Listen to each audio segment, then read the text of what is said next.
பிரியாத உறவுகள் அனைவருக்கும் இனிதான வணக்கம். நேற்றைய பொழுதை போல் இன்றைய பொழுதும் இனிதான பொழுதாக அமைய வல்ல இறைவனை பிரார்த்தித்து கொண்டு இன்றைய என் சமையலறைக்கு செல்வோம். இன்று என்ன சமைக்க போகின்றேன் வாங்க பார்ப்போம். இன்றைக்கு ஒரு சூப்பரான டிஷ்ஷோட வந்திருக்கேன். அதாவது மைசூர் போண்டா செய்து காட்டப் போகிறேன். அதுக்கு அவசியமான பொருட்களை வாங்க பார்த்து விடுவோம். மைதா மா 1 கப், பச்சை மிளகாய் 5, அப்பச்சோடா 1/4 டீஸ்பூன், இஞ்சி சிறிதுண்டு, கொத்தமல்லி 1 கைப்பிடி, உப்பு தேவைக்கேற்ப, நச்சீரகம் 1 டீஸ்பூன், பெரிய வெங்காயம் 1, தயிர் 1/2 கப், அரிசி மா 2 கிரண்டி, நீர் தேவைக்கேற்ப, பொரிப்பதற்கு தேவையான அளவு தேங்காய் எண்ணெய். இதுதான் இன்றைக்கு மைசூர் போண்டாவுக்கு அவசியமான பொருட்கள். இனி வாங்க எப்படி செய்வதென்று பார்ப்போம். தயிர் 1/4 கப், உப்பு சிறிதளவு. இனி இது ரெண்டையும் நல்லா மிக்ஸ் பண்ணி விட்டுருவோம். அடுத்தது கோதுமை மா 1 கப், இதையும் நல்லா மிக்ஸ் பண்ணி விட்டுருவோம். தயிர் எடுத்த கோப்பைக்கு சொட்டு நீர் எடுத்துருவோம். இதையும் நல்லா மிக்ஸ் பண்ணி விட்டுருவோம். அரிசி மா 2 கிரண்டி எடுத்து வச்சு அதை இதுக்கு சேர்த்துருவோம்.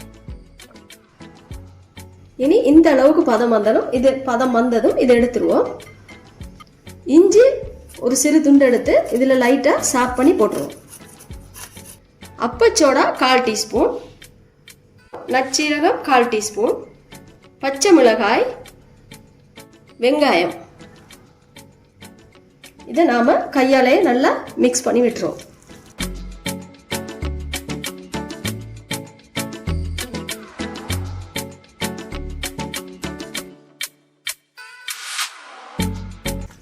மைசூர் போண்டாவுக்கு வெங்காயம் போட மாட்டாங்க, ஆனால் நான் வெங்காயம் போட்டு செய்கிறேன். வெங்காயம் போட்டால் நல்ல வித்தியாசமான டேஸ்ட் இருக்கும், அதுக்காக சேர்த்துருக்கேன்.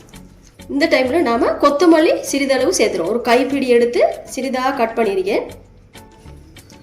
ஒரு 50 மில்லிலிட்டர் நீர் சேர்த்தா காணும். வெங்காயம் போட்டால் உங்களுக்கு தண்ணி சேர்க்க அவசியம் இல்லை.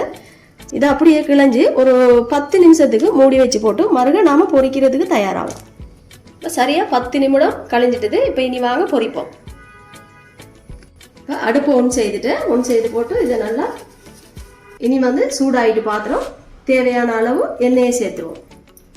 எண்ணெய் சூடாகுது. இனி இந்த கையை என்ன செய்வோம், சும்மா சாதாரண தண்ணிக்கு கையை வச்சு கையில் ஒட்டு போடாமல் இருக்க வடிவாக நாம் இதை எடுக்கணும். இப்படி இந்த அளவுக்கு எடுத்து போடுவோம். ஒன்றா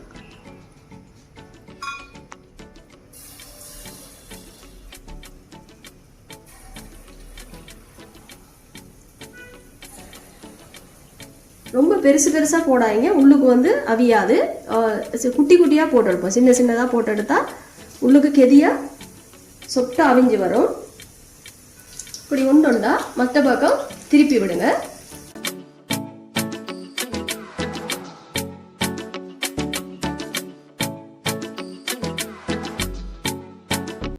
இனி பொரிஞ்சிட்டது. இப்போ நாங்கள் ஒன்றொண்டா எடுத்துருவோம்.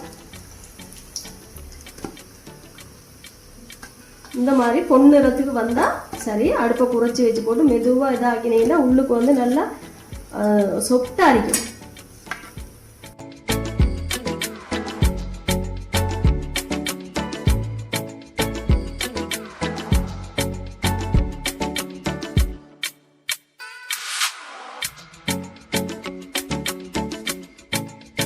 இனி வாங்க என்னுடைய மைசூர் போண்டா ஃபினிஷ் ஆகிட்டு எப்படி க்யூட்டாக இருக்கேன்னு பாருங்கள். க்யூட்டுன்னு மட்டும் நினைக்காதீங்க, நல்லா ருசியாக இருக்கும். இந்த மாதிரி நீங்களும் செய்து பாருங்கள் கட்டாயம்.